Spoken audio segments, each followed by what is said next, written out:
भारतीय खिलाड़ियों को तिरंगा लेकर चलते देखकर मैं ही नहीं, पूरा देश रोमांचित हो उठा। पूरे देश ने जैसे एक होकर अपने इन योद्धाओं से कहा, विजयी भव, विजयी भव। जब ये खिलाड़ी भारत से गए थे तो मुझे इनसे गपशप करने का, उनके बारे में जानने और देश को बताने का अवसर मिला था। ये खिलाड़ी जीवन की अनेक चुनौतियों को पार करते हुए यहाँ पहुंचे हैं। आज उनके पास आपके प्यार और सपोर्ट की ताकत है। इसलिए आइए मिलकर अपने सभी खिलाड़ियों को अपनी शुभकामनाएं, उनका हौसला बढ़ाएं। सोशल मीडिया पर ओलंपिक खिलाड़ियों के सपोर्ट के लिए हमारा विक्ट्री पंच कैंपेन अब शुरू हो चुका है। आप भी अपनी टीम के साथ अपना विक्ट्री पंच शेयर करिए, इंडिया के लिए चीयर करिए। साथियों, जो देश के लिए तिरंगा उठाता है उसके सम्मान में भावनाओं से भर जाना स्वाभाविक ही है। देशभक्ति की ये भावना हम सबको जोड़ती है। कल यानी 26 जुलाई को करगिल विजय दिवस भी है। करगिल का युद्ध भारत की सेनाओं के शौर्य और संयम का ऐसा प्रतीक है जिसे पूरी दुनिया ने देखा है। इस बार ये गौरवशाली दिवस भी अमृत महोत्सव के बीच में मनाया जाएगा, इसलिए ये और भी खास हो जाता है। मैं चाहूंगा कि आप करगिल की रोमांचित कर देने वाली गाथा जरूर पढ़ें। करगिल के वीरों को हम सब नमन करें। साथियों, इस बार 15 अगस्त को देश अपनी आजादी के 75वें साल में प्रवेश कर रहा है। ये हमारा बहुत बड़ा सौभाग्य है कि जिस आजादी के लिए देश ने सदियों का इंतजार किया, उसके 75 वर्ष होने के हम साक्षी बन रहे हैं। आपको याद होगा, आजादी के 75 साल मनाने के लिए 12 मार्च को बापू के साबरमती आश्रम से अमृत महोत्सव की शुरुआत हुई थी। इसी दिन बापू की दांडी यात्रा को भी पुनर्जीवित किया गया था। तब से जम्मू कश्मीर से लेकर पुडुचेरी तक, गुजरात से लेकर पूर्वोत्तर तक देश भर में अमृत महोत्सव से जुड़े कार्यक्रम चल रहे हैं। कई ऐसी घटनाएं, ऐसे स्वाधीनता सेनानी जिनका योगदान तो बहुत बड़ा है लेकिन उतनी चर्चा नहीं हो पाई, आज लोग उनके बारे में भी जान पा रहे हैं। अब जैसे मोइरांग डे को ही लीजिए। मणिपुर का छोटा सा कस्बा मोइरांग कभी नेताजी सुभाष चंद्र बोस की इंडियन नेशनल आर्मी यानी INA का एक प्रमुख ठिकाना था। यहाँ आजादी के पहले ही INA के कर्नल शौकत मलिक जी ने झंडा फहराया था। अमृत महोत्सव के दौरान 14 अप्रैल को उसी मोइरांग में एक बार फिर तिरंगा फहराया गया। ऐसे कितने ही स्वाधीनता सेनानी और महापुरुष हैं जिन्हें अमृत महोत्सव में देश याद कर रहा है। सरकार और सामाजिक संगठनों की तरफ से भी लगातार इससे जुड़े कार्यक्रम आयोजित किए जा रहे हैं।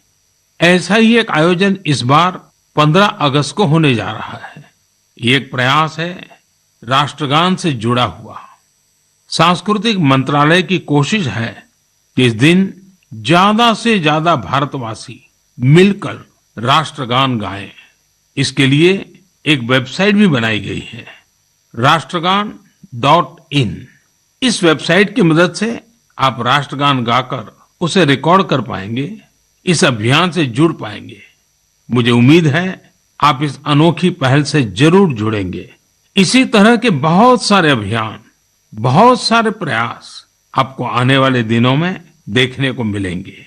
अमृत महोत्सव किसी सरकार का कार्यक्रम नहीं, किसी राजनीतिक दल का कार्यक्रम नहीं, यह कोटि कोटि भारतवासियों का कार्यक्रम है।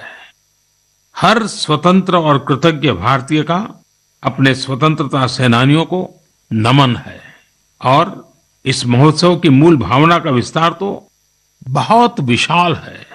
ये भावना है अपने स्वाधीनता सेनानियों के मार्ग पर चलना, उनके सपनों का देश बनाना।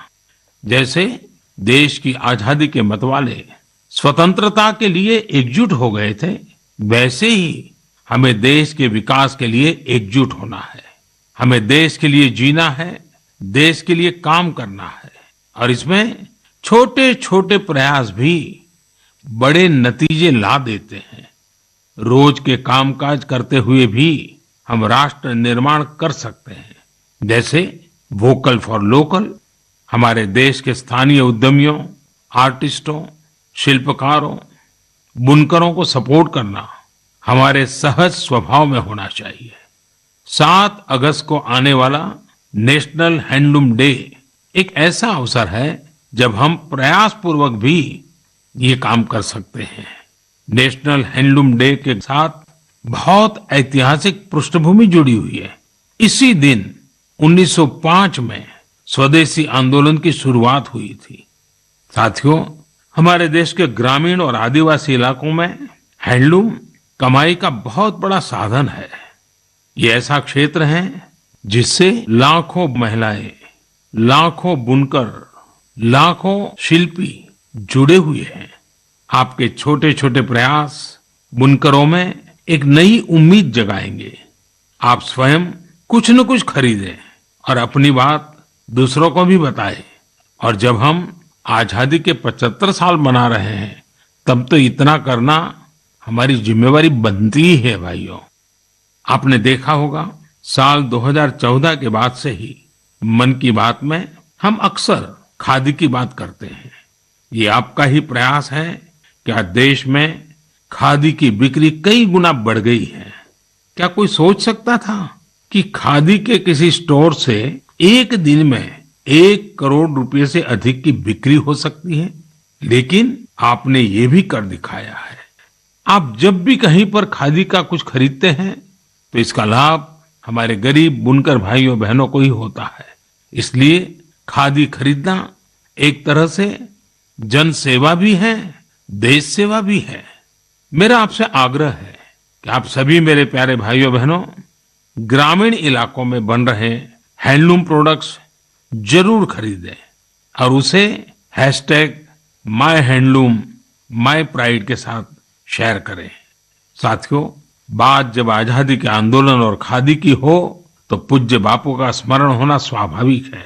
जैसे बापू के नेतृत्व में भारत छोड़ो आंदोलन चला था, वैसे ही आज हर देशवासी को भारत जोड़ो आंदोलन का नेतृत्व करना है।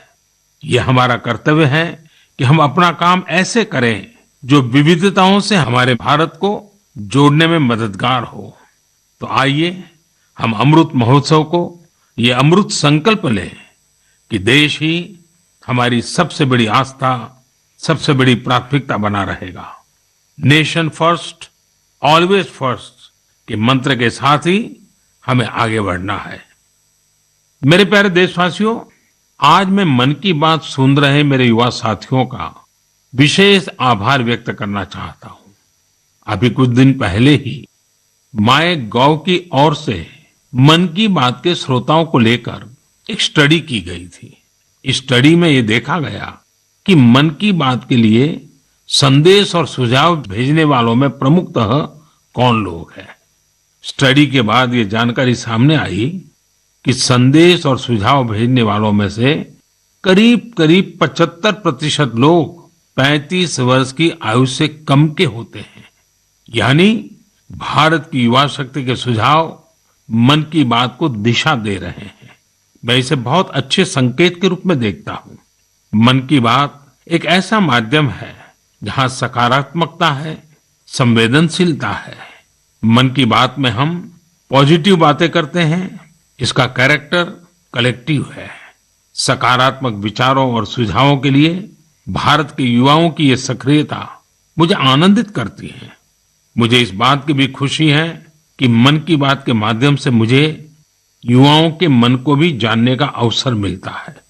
साथियों, आप लोगों से मिले सुझाव ही मन की बात की असली ताकत है। आपके सुझाव ही मन की बात के माध्यम से भारत की विविधता को प्रकट करते हैं। भारतवासियों के सेवा और त्याग की खुशबू को चारों दिशाओं में फैलाते हैं। हमारे मेहनतकश युवाओं के इनोवेशन से सबको प्रेरित करते हैं। मन की बात में आप कई तरह के आइडियाज भेजते हैं। हम सभी पर तो चर्चा नहीं कर पाते, लेकिन उनमें से बहुत से आइडियाज को मैं संबंधित विभागों को जरूर भेजता हूं, ताकि उन पर आगे काम किया जा सके। साथियों, मैं आपको साई प्रणीत जी के प्रयासों के बारे में बताना चाहता हूं। साई प्रणीत जी एक सॉफ्टवेयर इंजीनियर है, आंध्र प्रदेश के रहने वाले हैं।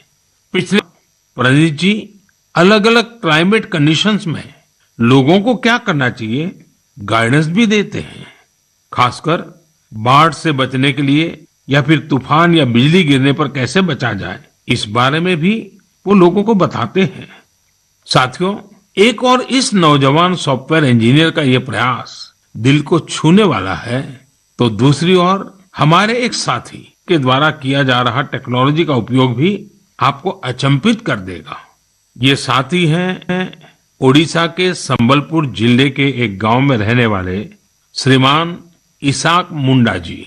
इसाक जी कभी एक दिहाड़ी मजदूर के रूप में काम करते थे, लेकिन अब वे एक इंटरनेट सेंसेशन बन गए हैं। अपने यूट्यूब चैनल से वो काफी रुपये कमा रहे हैं। वे अपने वीडियोस में स्थानीय व्यंजन, पारंपरिक खाना बनाने के तरीके, अपने गांव, अपनी लाइफस्टाइल, परिवार और खान पान